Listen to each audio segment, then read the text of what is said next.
I just wanted to introduce myself and thank everybody for joining us today. We got some fun in store as we were able to kind of assemble a whole group of leaders in this education and equity panel that we put together, primarily focused around diversity, equity, and inclusion steps. So without further ado, I want to introduce our panel members. Just a heads up, we may have a panel member joining us late, but for now, we're going to move forward and introduce those great members of our community that we have with us here today. So I'll first kick it over to Shaka to introduce himself. Thank you all for joining. My name is Shaka Sutton, and I'm our Senior Vice President of Sports in Unified Schools here with Special Olympics. We originally thought about this panel about 5 months ago, and August is now here and school is almost back in session. So we want to bring a diverse group that has some ties to education, but also has some ties to Special Olympics in our Unified Champion Schools program, and just equity and diversity in itself, to share their knowledge with us, but also to hopefully we can learn from them as well. And I know a lot of them want to learn a lot about what we're doing here in Colorado. So welcome you guys, and just a little background on our diversity and equity panel that we have, committee that we have here with Special Olympics. We originally got together to show that Special Olympics Colorado was equitable and diverse in everything that we do. We believe that that inclusion is at the heart of all that we do. And we brought together, we have a committee of experts that are external experts, and then we have a committee of passionate employees who make up our diversity and equity committee here within Special Olympics. And we're striving to do all that we can to build a more inclusive Special Olympics Colorado, but a more inclusive Colorado in general with everything that we touch. So once again, I just want to say thank you all for joining, and I'll turn it back over to Rick. Thank you, Shaka. So as we introduce our panel members, we're going to ask our panel members to introduce themselves with their name, their title, and some thoughts and some lessons that they're looking to learn on today's panel. So I'll introduce kind of go in my order here, and I'm going to start with our athlete stud, Micah Compton.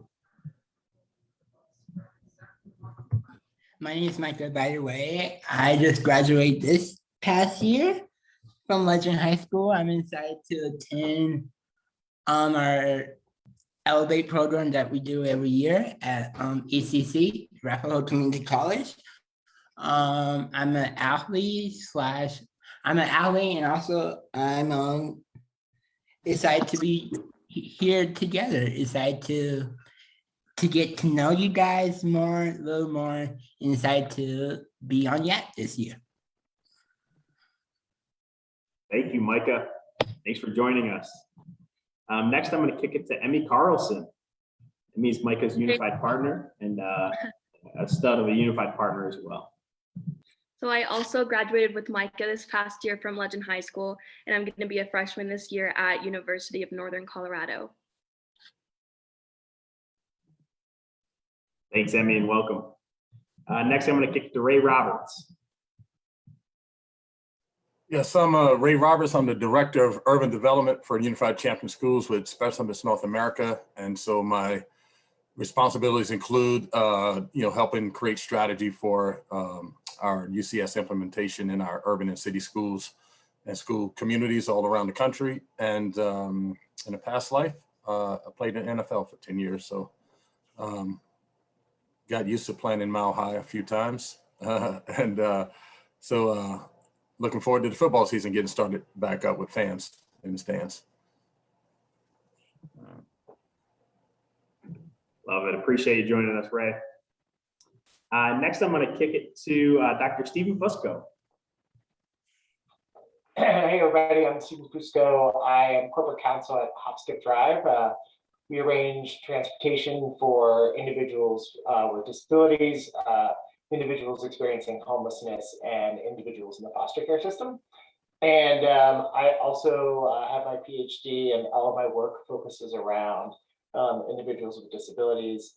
And I'm excited to be here and learn more. I'm one of the members on the DEI committee and thrilled to be here today.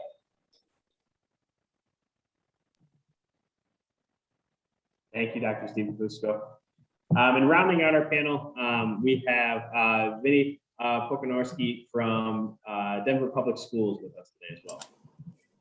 Yeah, hi everyone, I'm Vinne Pokornowski. I've been in Colorado a year and a half. I came from Minnesota and I feel like I'm still kind of new here, but I'm just excited to learn about how we can create more opportunities for our students in our schools, also in association with Special Olympics.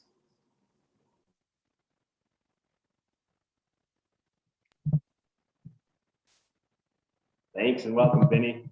And with us as well, we have Chris Akers that was just able to jump in just in time for introductions. So I am adding him, and give me one moment and we'll get him introduced and in here. All right.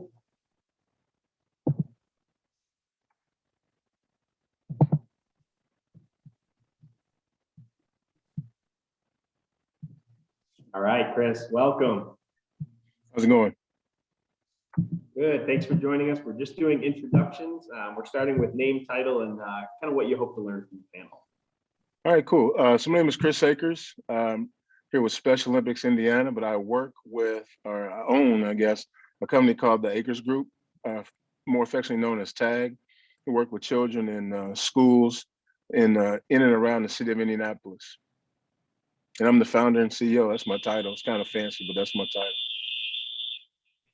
Very fancy, but we're happy to have you.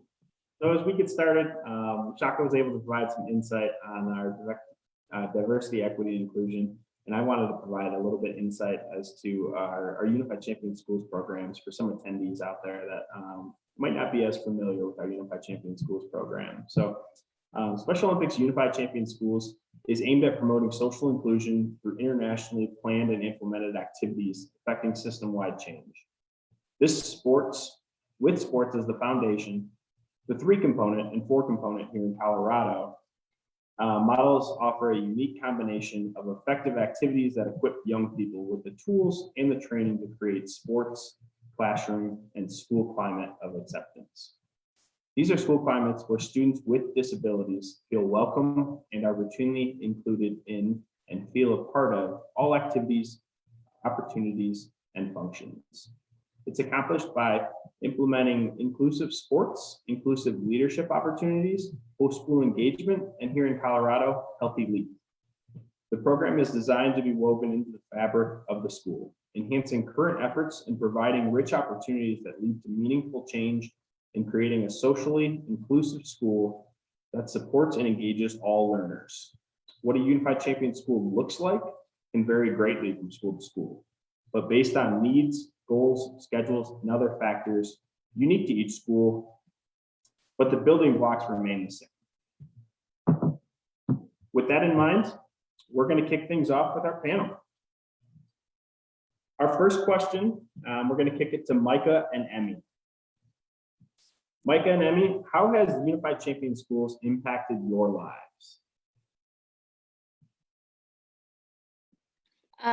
It's immensely impacted my life.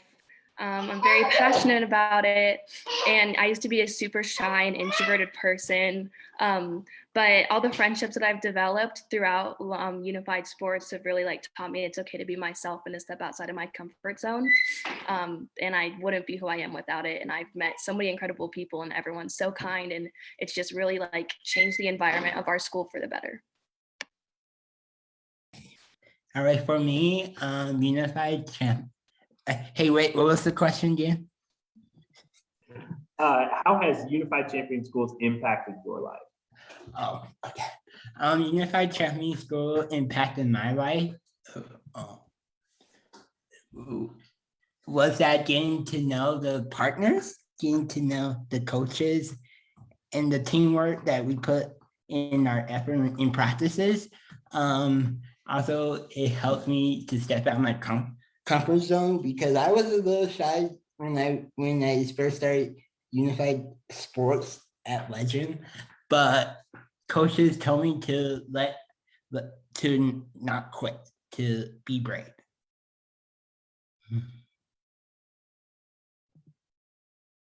That's awesome, Micah. I can certainly attest to the fact that you're not shy anymore, buddy. I mean that in the best way. All right, I'll take the next question, and I have a question for you, Ray. And you started maybe in your role, I want to say 5 years ago.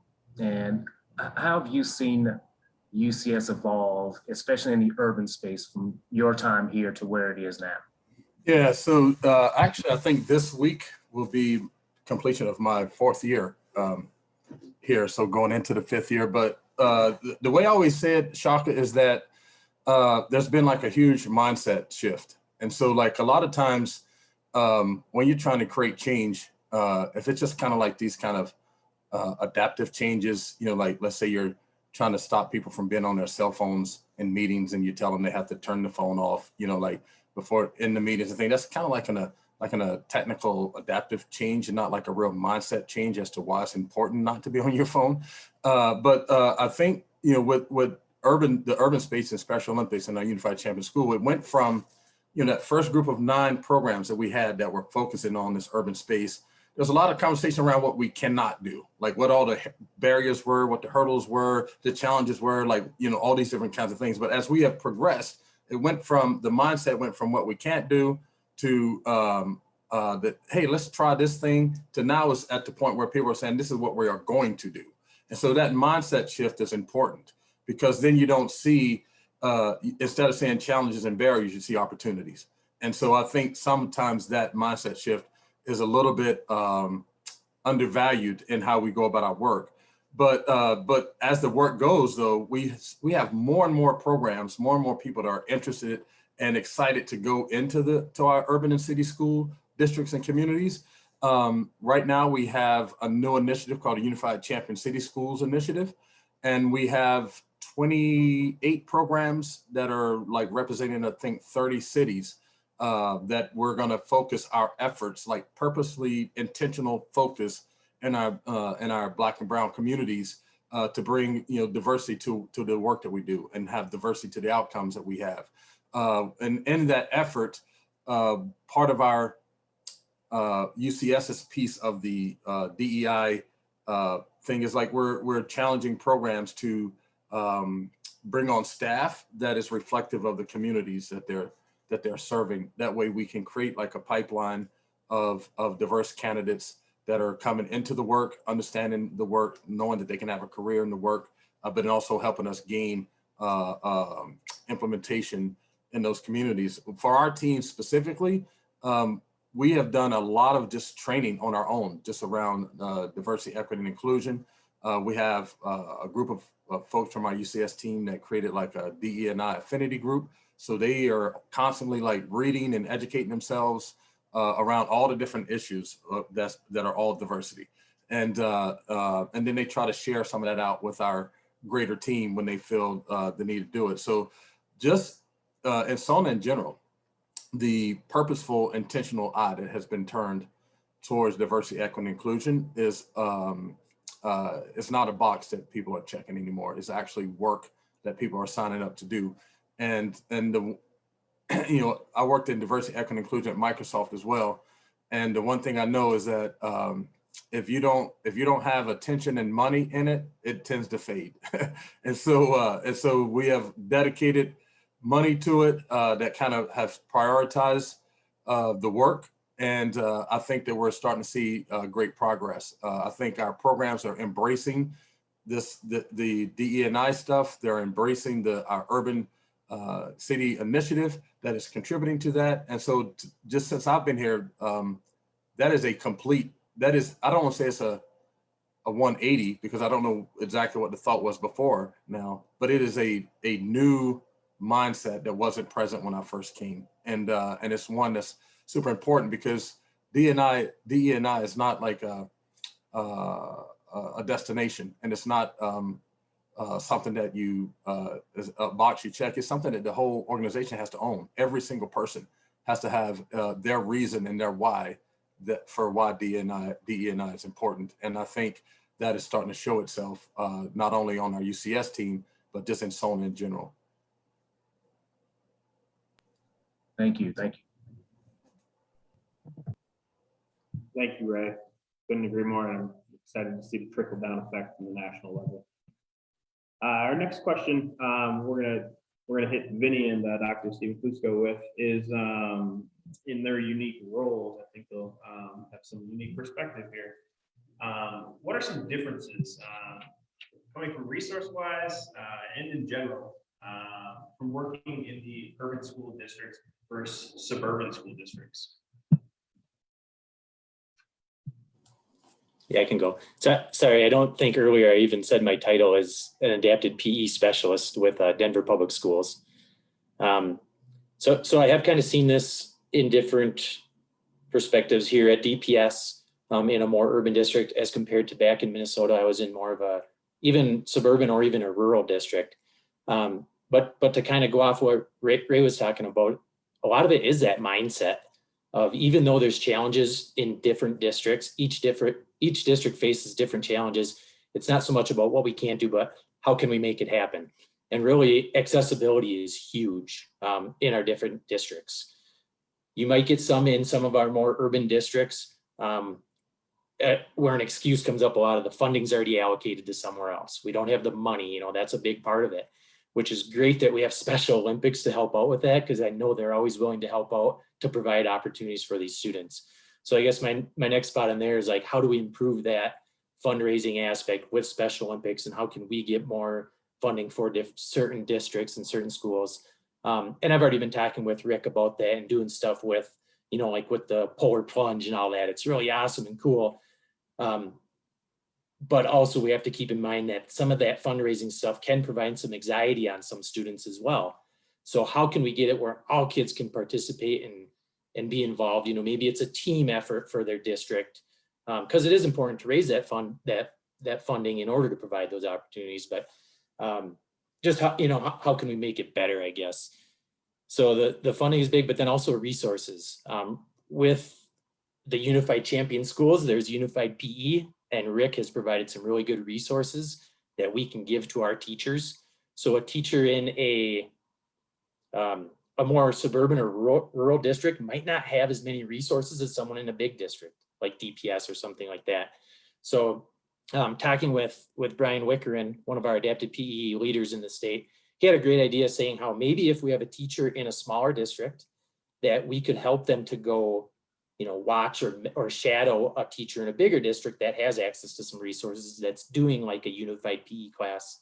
Maybe we can expand our opportunities for all our kids across the whole state. And I thought that was a really, really good idea. Just to, in a suburban or rural district, they might not have access to as many rec centers or as many programs or opportunities, so how can we bring it to them, or how can we bring them into our different situations? So, Dr. Fusco? Yeah, I think you had some really good points. I think I would add on, looking at it from the perspective of the students themselves. For me, the experience between rural and urban is vastly different in Colorado, and a lot of people don't realize the vast majority of Colorado, they are rural districts. So the urban districts are smaller in terms of the numbers, and the overall state, it's more rural. So I think about things of how do the kids get to events? So just transportation, technology. So there's a huge gap. If you look in your urban and even your suburban areas, the technology and access to things like how to register, how to get online, access in that way, and resources is vastly different for the rural communities versus the suburban urban. I think during COVID, we've all heard about the technology divide and the technology gap, and it's still quite prevalent. But in some ways, it's interesting. It's not even just an issue of the device, but it's literally that fiber isn't run in some areas for some individuals to be able to actually get access.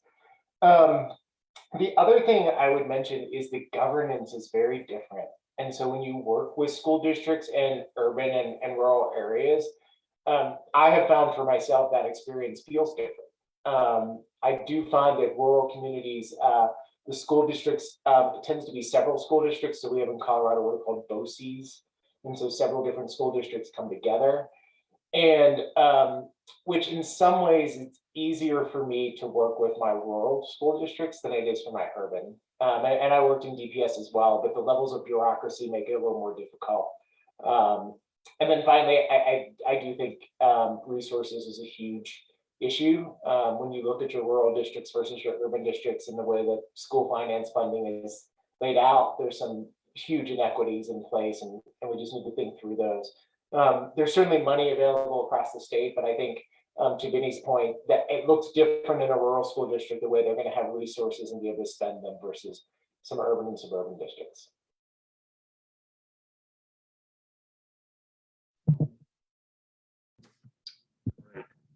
I want to circle back to something that Ray mentioned. Ray, you talked about the Unified Champion City Initiative, and I want to pose a question to Chris.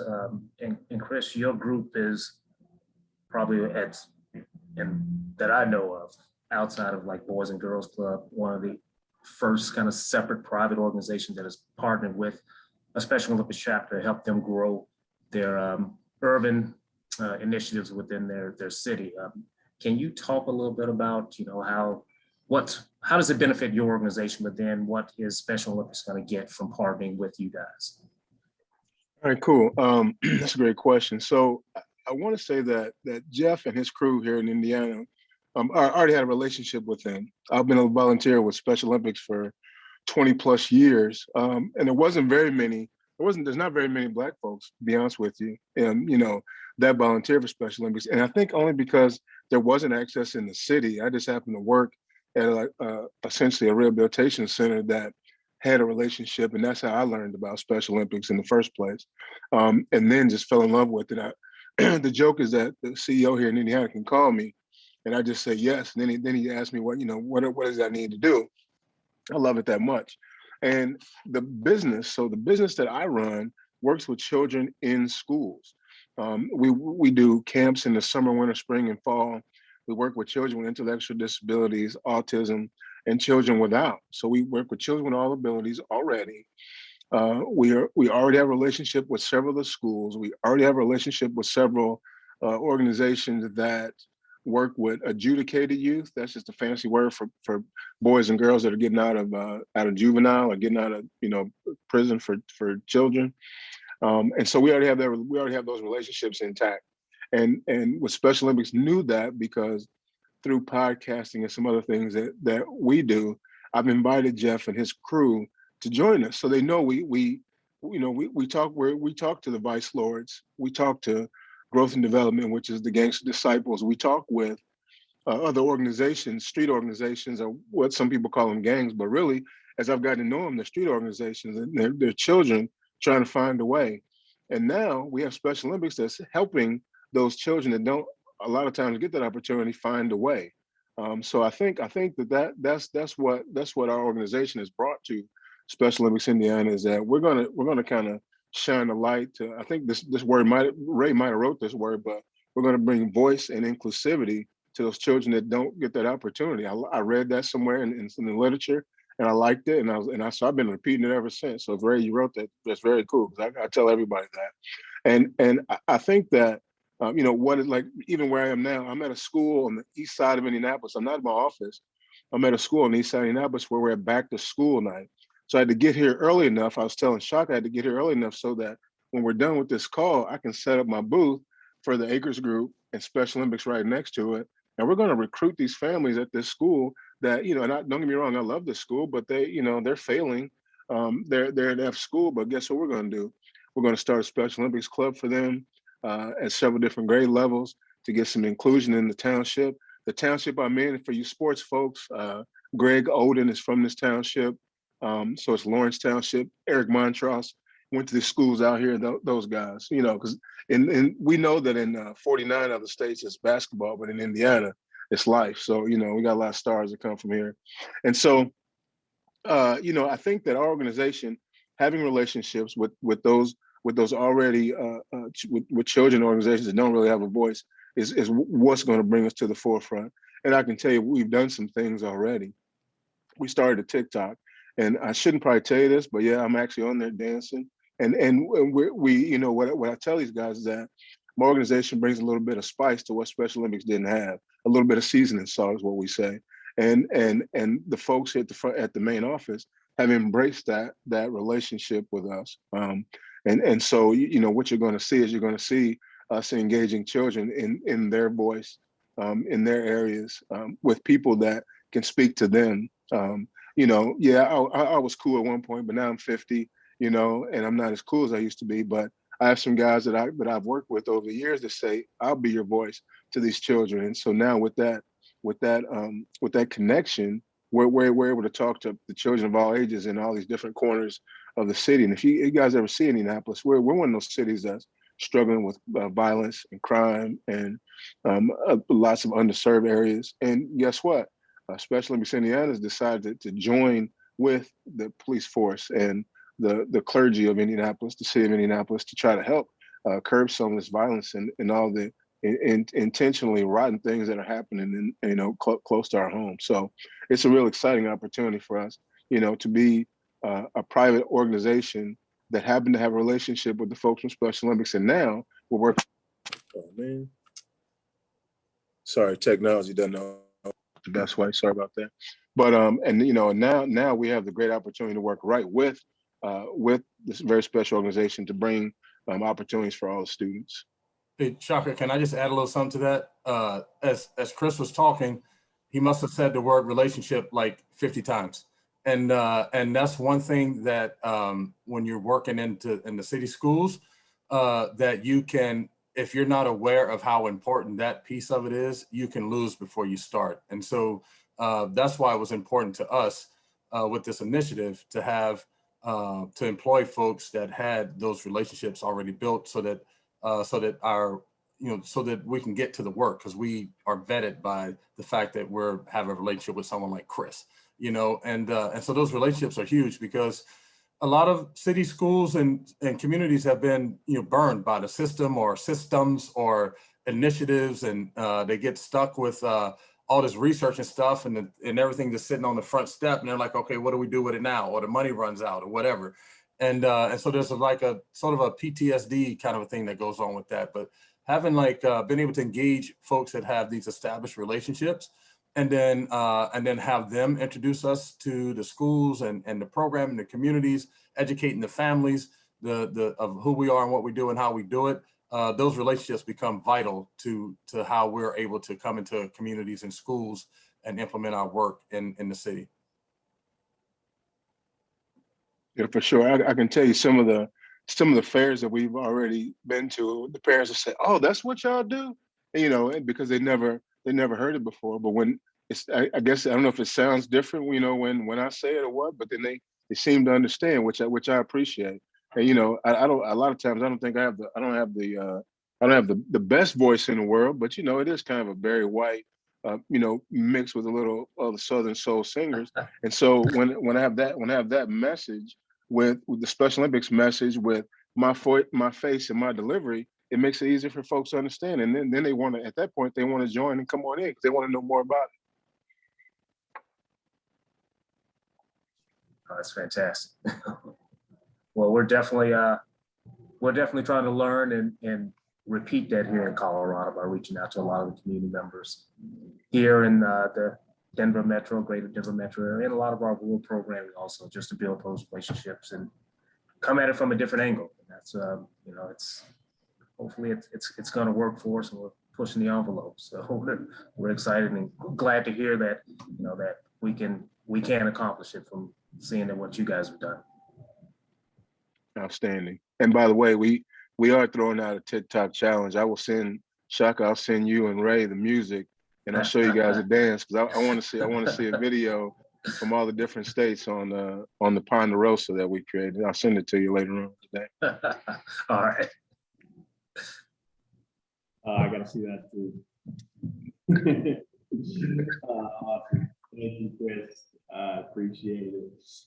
So I'm gonna kick it back to Emmy and Micah, and with graduation in mind, and with TikTok at the forefront of the conversation here, being our youth on the call, I'm wondering what you guys are doing next. What's your next steps in Special Olympics and your unified journey? So I'm going to be majoring in special education at UNC, and I hope to work, go with the unified program there as well, and kind of take over it. Because my friend actually is the president there now, and she's a senior this year. So hopefully, then once she's like off and graduated, I can kind of keep it going. And I hopefully can one day work with Special Olympics, but if not, even just like being a special education would be super exciting. For me, I'm playing my major at ACC is a physical education because I want to be a PE teacher to work with students who does not know about PE. My next step is trying to go back to Legend High School to work with students with special needs kids, and all our PE teachers are leaving our high school. They're still looking for new ones. And also trying to stay with Unified at Legend.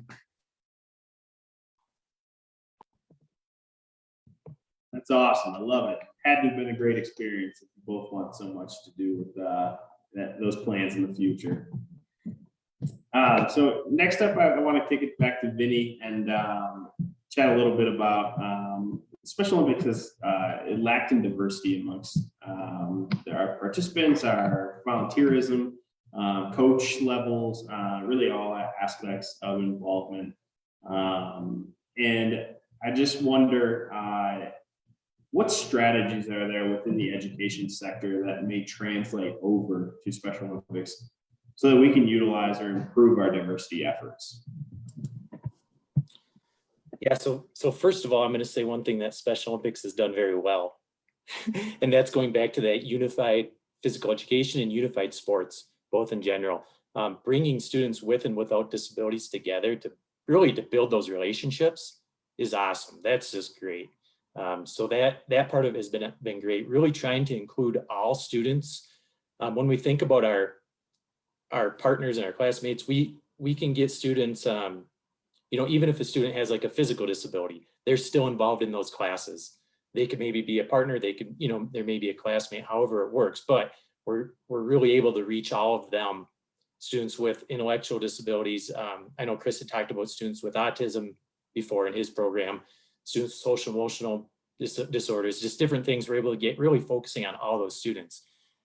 Part of it is coming back to that mindset at DPS, kind of the fancy word we're calling, like formative assessment.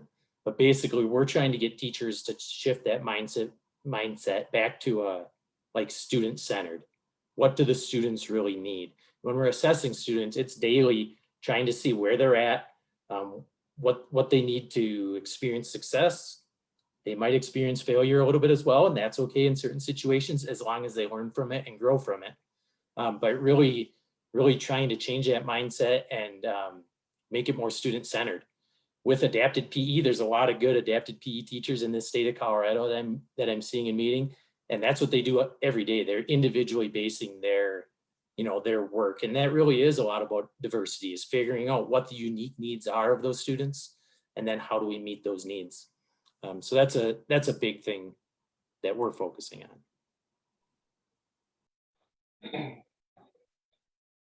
I would just maybe add a little bit more to that. I was thinking that for me, the journey has been really learning the individual students' lived experiences and how those lived experiences impact their lives. And thinking about it, for me, it's not just disability, but how does a Black individual labeled disabled experience certain things differently? Or how does a gay individual who also has different identities experience it? And when I was in the classroom, I lacked in this next thing I would say, which is incorporating their lived experiences into the education. So I can think of so many examples where the lessons I was teaching was not relevant to the experiences that the students were having. And so the more I could begin to talk and highlight those experiences as a teachable moment, the more the students related, they built those relationships and they wanted to be a part of it. And I think the other thing for me is just talking to the students about what's going on for them. A lot of times I'm involved in panels, and for me, I can only speak from my perspective, you know, and I have, as a white man, but who's gay, I can identify some things I can talk about and some things I can bring to the conversation. But I can't speak to what another individual's experience is. And so if I start trying to lay down, you know, initiatives and educational strategies when I don't really even understand what the students need or want, I've sort of lost the game before I even started. Rick, can I just ask Dr. Fusco a follow-up question, kind of? Absolutely. Anybody. It just really gets me thinking about, you know, like, I know you were a special ed teacher, and just how do the opportunities for special ed services look different for different individuals of color, or, you know, white individuals, just different things like that? Is there a difference in that accessibility, or I don't know? It's just a question I had even thought. I think there is, for sure. So when I would sit in an IEP meetings, and I can speak to it in one particular context, which is emerging multilingual students, that we often identify individuals who are emerging multilingual students and say they need special education services and they need all of these services, when they really don't, when it's actually a fact that we're not actually teaching in certain languages or recognizing the difference, like linguistic differences. And I do think it does matter. You know, if you think about education, even just thinking about sports or anything else, I can look at it through the lens of an educator.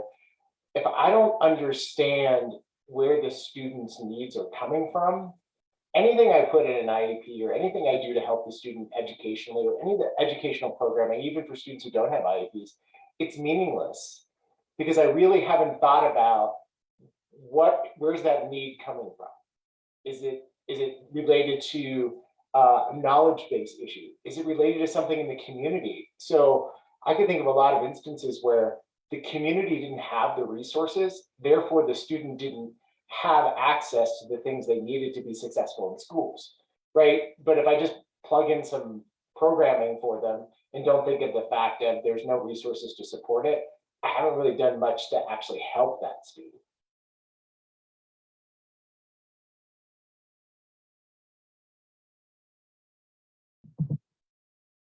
It's just excellent insight and perspective. Such a topic that we could probably go on about for another hour or so. But I'm going to kick it to Shop. Stephen, I have a question for you again, and I know, and I want to say in a past life, but you're still doing it right now. You were an attorney and wrote a lot of policies and procedures within education. So have you, what of those policies, I know it takes time for those to pass and to come through, which ones are you currently seeing that are having impact in schools right now? If you can expand upon some of the ones that you spent time writing. Yeah, you know, I'll just speak for myself. I think that there are some policies that pay lip service to DEI work. And I think someone else has already mentioned this on the panel. You got to put money and resources and time behind it. So I think that there are some policies out there that are sort of in the moment and in the movement that people are doing that you will see across the board. However, some of the things that I think are critical and are really wonderful policies that I'm seeing, some of it is around mental health services and really making a link and a connection between social emotional well-being and mental health and diversity, equity, inclusion, and recognizing that the two of them are highly correlated together, and the schools need to really focus on it. One thing I do think we're seeing tremendous strides in it. It makes me smile because when I grew up, I would never have seen this, and it really is around the LGBTQIA community. Seeing policies for transgender students, seeing policies for the LGBT community, seeing GSAs in schools, those things to me are remarkable and have had lasting impact in ways that I think we don't even know yet. as far as funding goes, I think that I think there's a lot of money out there right now. And I think there's a lot of organizations that are going to take advantage of the funding. The challenge will be if we're actually going to measure success from those policies. So actually looking at the money spent and seeing, did we actually improve diversity and equity and inclusion? And more importantly, the lived experiences of the students and staff and faculty and things like that. Or did we just use money for an organization? And at the end of the day, we don't even know what the outcomes are. And I think those are some of the things that are going to be coming down, especially given what happened with COVID. There's lots of CARE dollars, DERS dollars, and some other fancy federal dollar names out there. But all those programs have a ton of money flowing into states. And I think the key is, from a policy perspective, being able to actually measure it and then seeing which ones were successful and which ones weren't.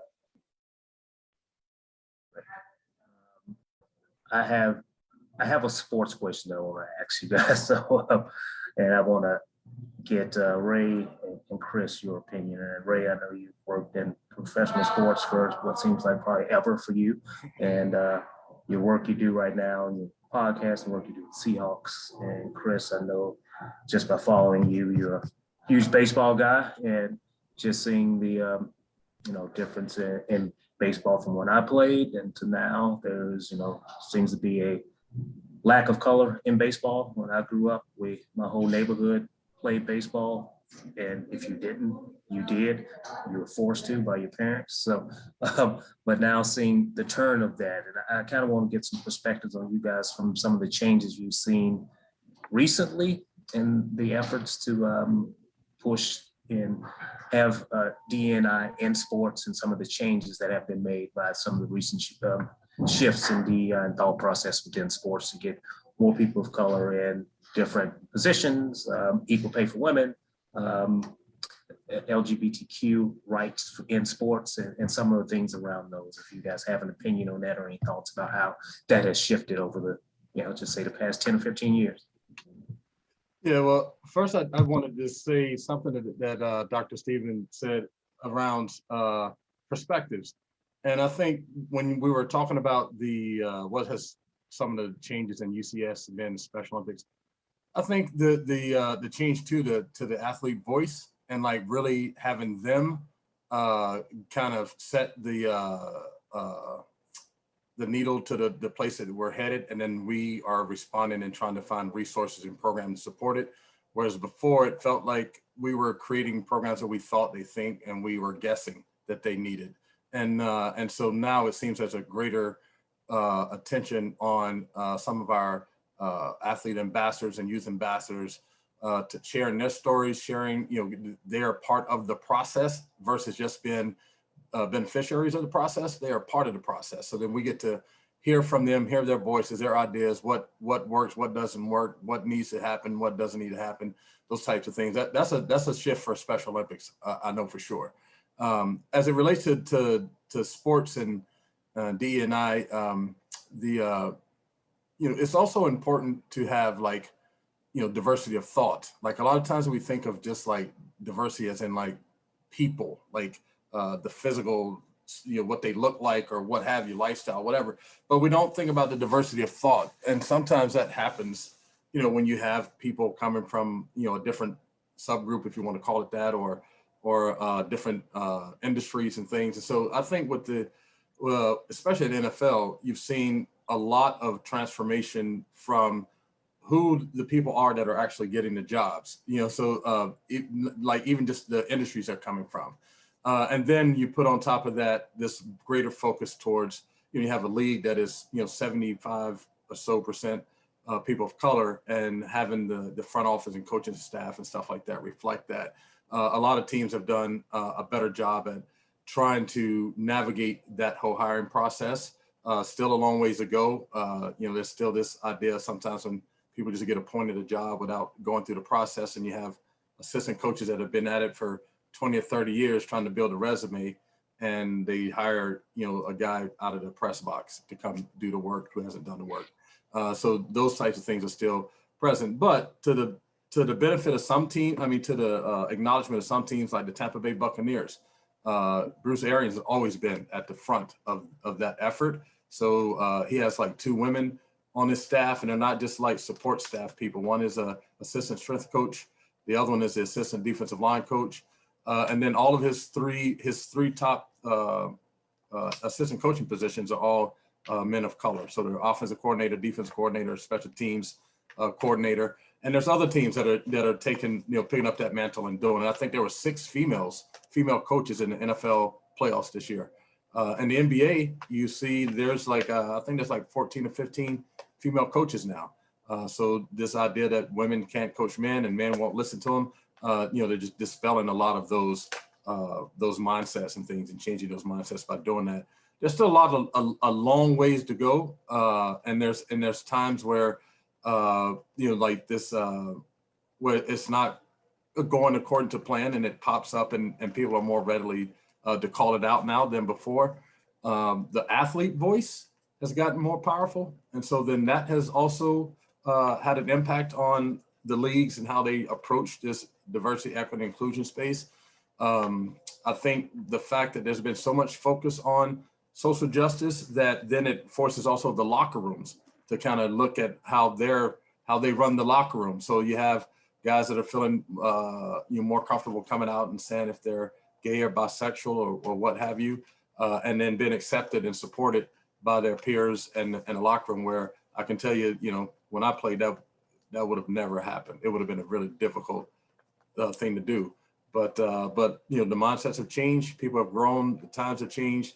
The importance of having diversity from every angle: culture, gender, race, ethnicity, experience, region of the country, area of the city, like all the different diversity attributes that you can think of are important to have, and it just enhances everything. And so around these professional teams, you start to see that they're really starting to embrace it versus just talking about it. I've worked with a lot of different programs, Special Olympics, community programs, companies, whatever, what have you, and they all have a diversity, equity, inclusion plan, but there's usually not any execution among on the plan. And so it looks good, and you look at their strategic plan and like, hey, let's see what they're doing with the DEI. Oh, a great plan, blah, blah, blah. And you start looking at the numbers and they haven't done anything. It's just letters on paper. And so now I think people are either being forced to or been inspired to put action to the words. And that's happening in sports as well. And so obviously there's always a lot of work to be done and it can always be better. But I think this year, probably more than any year, that it has become a real live conversation and real live action in sports. Yeah, man, Ray, that your perspective, especially from the professional aspects, is amazing. And the only thing I can add to that is that hopefully it's not a little bit of a downer, but through gentrification and schools closing in the inner city, it forced folks to move further and further away from the city, which in youth sports, all of a sudden you get to see more put together baseball fields and more children playing when you're out in those communities. You get to see things like rugby. You find out about look, I'm my mind's slipping on the one with the stick, but you guys know what I'm talking about.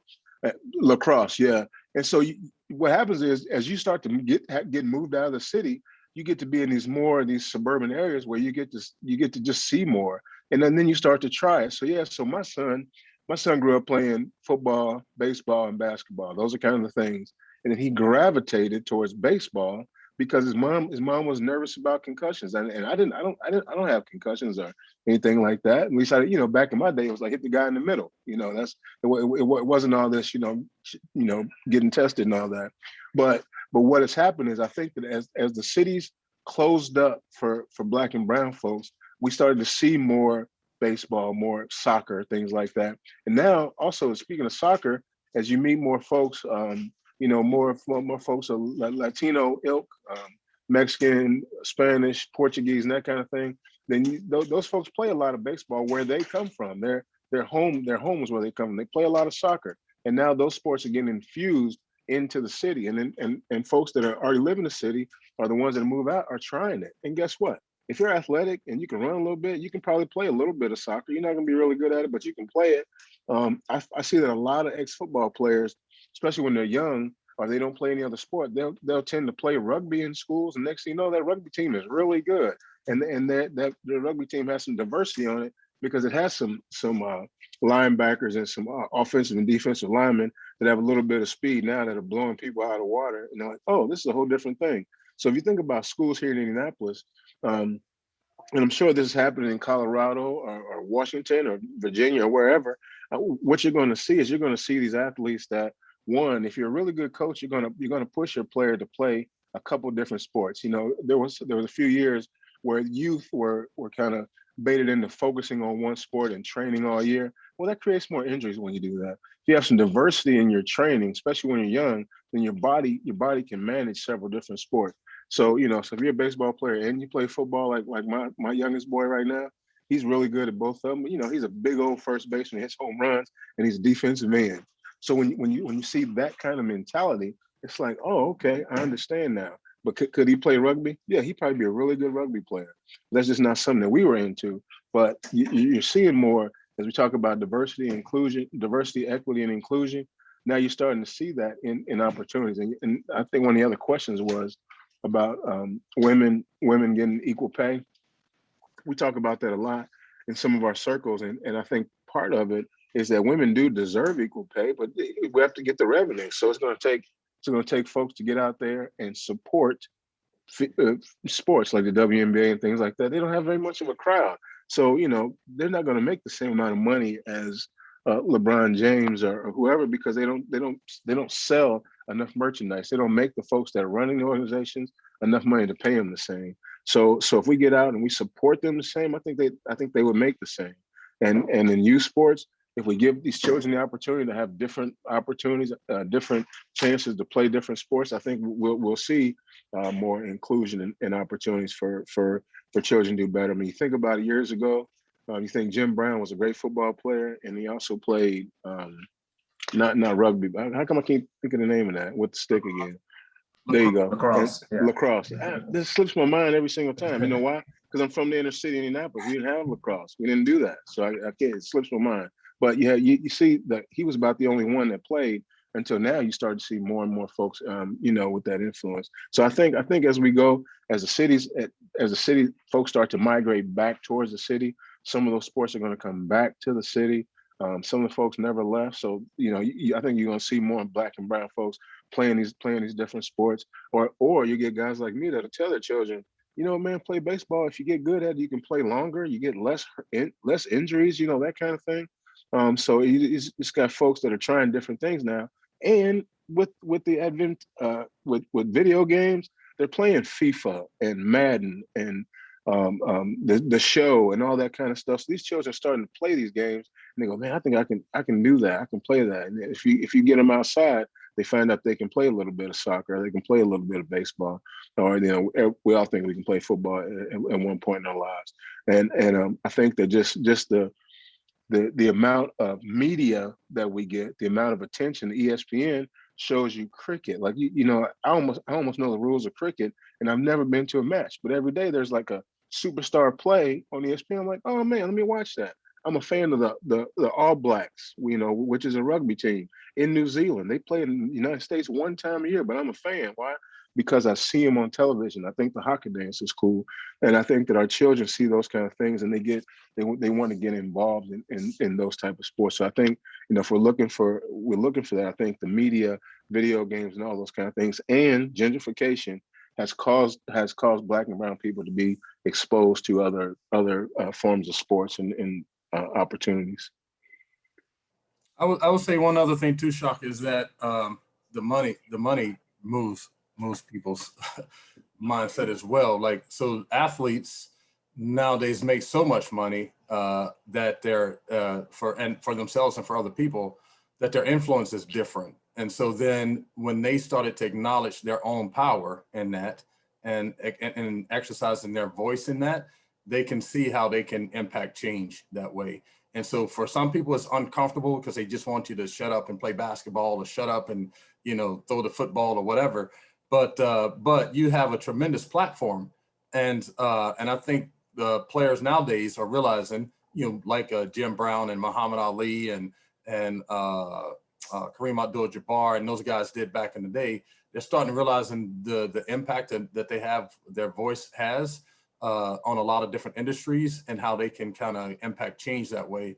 And when I think about that empowerment of their voices, I think about the work that we do. Like, that's exactly what we're trying to do, is empower the voices of the people that we serve and empower their lives so that they have options and opportunities and choices to make. They don't have just this one path in life that they have to travel, but along their path, there's going to be opportunities that pop up that they're empowered to then act on. And so with this DE&I effort, in the sports leagues, especially in the professional leagues, a lot of it has been driven by the athletes themselves, who have said, okay, enough is enough, and we're going to speak out on behalf of this, or we're going to, protest that, or, we're not, they're in places where they are a little bit more secure financially to take those types of risk and have those types of voices. And so that has really impacted a lot of the DE&I change in professional sports. It's just that voice. And then I think in NBA, they had like 3 or 4 job openings this year, and they interviewed like 3 different women candidates that were, one made it to the final round of interviews, I think for Portland Trailblazers. And then even in the NBA finals, the final 4 in the NBA, there were 3, I think, African-American head coaches that were in the final 4 of the NBA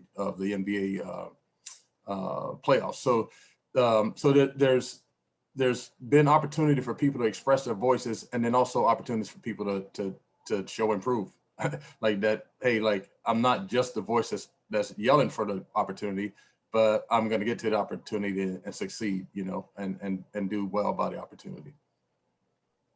That's awesome. I think we have time for one more question, then do a little bit of Q&A. So I have a question, and my original question was about diversity, equity, inclusion, but I'm going to change it a little bit.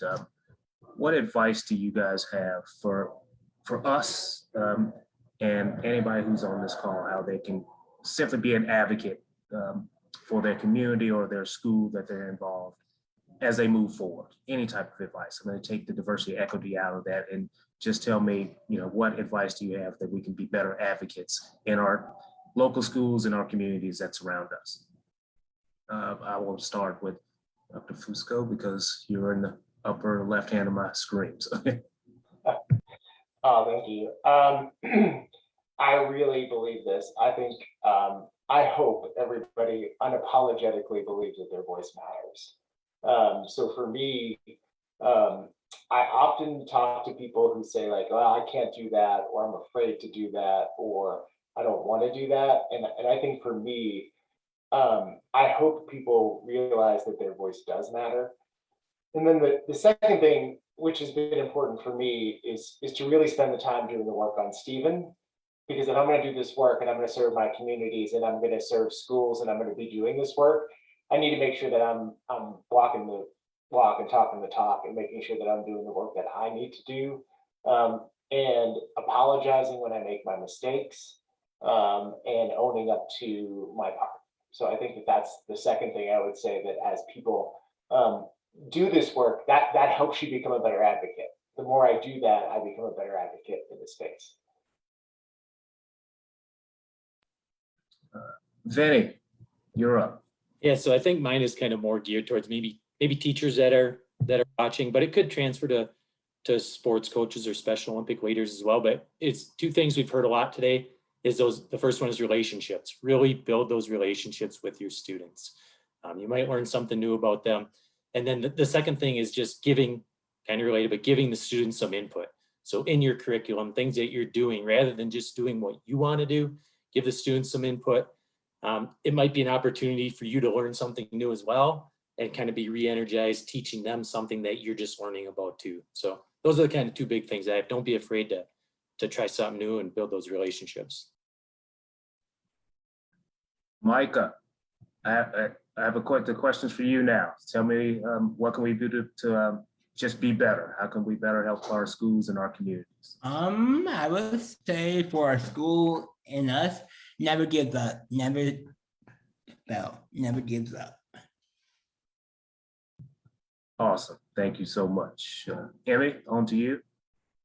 Don't leave people out. Like if you like see people, like it's always cool to like make new friends, and you never know like how like the little like even just like the smallest little like thing that you could do, you never know like how much you could impact someone that day.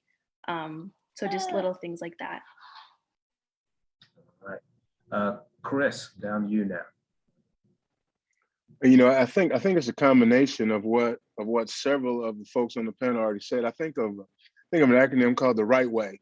And if I'm respectful and influential and genuine and humane, and I create some sort of togetherness type of opportunity with the schools and in the community, then I'm doing it the right way. And I'm infecting positivity in every situation. And just, I think being influential, being genuine is who I am. Who you see right now is who I am, which makes people understand that, you know, I'm not blowing smoke. I'm not blowing smoke or covering wool over their eyes. And so they feel better about it. So I think just be yourself, doing things the right way. And I think it goes a long way in education and just being who you are. By the way, I appreciate what Dr. Bosco said about understanding where people come from. If we don't understand where they come from, it won't make any difference. Thank you. Ray. Yeah, I like the way Dr. Stephen got us started, because I have this saying where I say, don't talk about it, be about it. And because a lot of people do a whole lot of talking to their friends or their neighbors or whoever it is, but that's just where it starts and stops. And so there has to be something that you're doing about it. So whatever it is, whether it's DEI or implementation in the schools or supporting the schools or what have you. The other piece is that I am a huge champion. I try to champion young people as much as I possibly can. And in doing that, you have to be willing to meet them where they are, and then have that conversation about where they want to go. And then you figure out how you can help them get there so that they're part of the process. Too many times, adults in the situation want to dictate to the young folks what they need to be doing, should be doing, how they need to do it.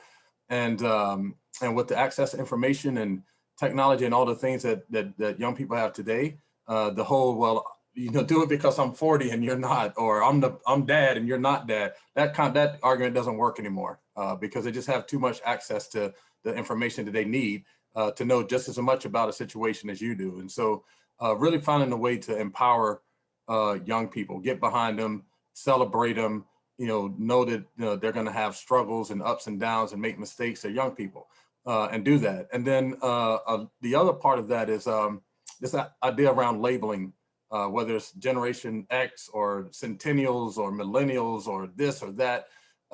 Sometimes when we put people under those labels, we already assume things about them because of the label. And so then you don't see the individual person. And so spend more time getting to know the individual to figure out what their needs and objectives are to help them move versus saying like, oh, well, that's the millennial over there. They don't want to work hard. They want to get promoted fast. They want to make more money. But you don't think about all what that individual person might be going through. So you've kind of painted them with this one brush. And so your response to them is going to be responding to the label and not to the person. So just really getting to know people and then figuring out ways that you can help each other and move things forward, whether it's this work or any other kind of work or just helping someone get from one place to another place in their lives. Awesome. Thank you guys so much. I'm gonna shoot it over to Rick and close us out with any final questions or any insights, Rick. Just wanted to say thank you all for joining, and as panelists and those attendees listening in. Thank you for listening to the unique perspectives of all our panelists here. Dr. Fusco, Vinne, Micah, Emmy, Chris, Ray. It's really been a pleasure having you, learning from you, listening to you, and now acting on those what we learned today. So appreciate you all joining us. Have a great rest of your day, and we hope that we are all challenged here today. Thank you all. We will leave here doing it the right way. Yeah. Thanks for having me. All right. Thanks for having me, man. Appreciate it. Thank you guys.